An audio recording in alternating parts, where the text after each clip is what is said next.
sobrang ganda ng kinaroroonan namin. Kaya kahit anong init, lamig pa yan.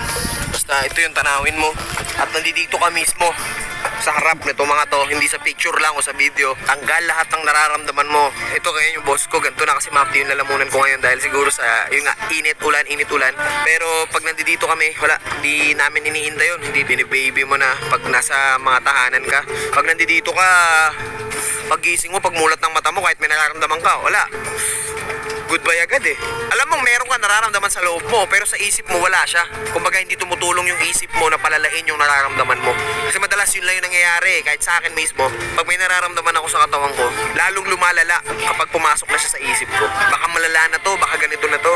Ang bilis gumaan ang pakiramdam kapag wala siya sa isip mo. Hindi naman lahat ng bagay malala. Hindi naman lahat ng pangyayari malala. Pero kapag pinalala na ng isip mo, automatic malala na. Natutunan ko na lahat naman kasi ng bagay nasa isip lang natin eh. Kahit yung online, yung mga cellphone, yung mga internet, lalong nagpapalala yan ng mga isipin natin tsaka ng problema natin eh, di ba? Dito, wala kaming signal. Kailangan pa namin magsaksak ng Starlink or what. Hindi mo nababalitaan yung problema ng mundo. Ang mahalaga lang, alam mo yung weather, kailan sasama, kung kailan maganda, okay na yun. Di mo na kailangan malaman pa kung sino yung nag-aaway-aaway dyan. Di mo na kailangan malaman kung sino yung nagkakanakawan. Di mo na kailangan malaman kung sino yung naghiwalayan. Ako yun sa sarili ko yun. Yun ang natutunan ko.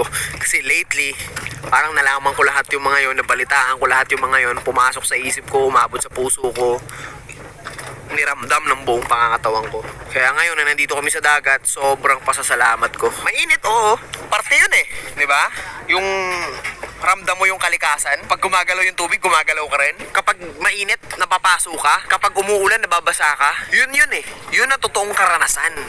Naramdaman mo yung kalikasan. Lagi ko nga sinasabi, hindi tayo magtatagal dito sa mundo. Lahat tayo may lifespan. Lahat tayo may katapusan.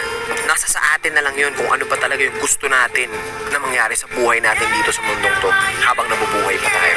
Maraming beses man tayong magkamali, maraming beses man tayong madapa.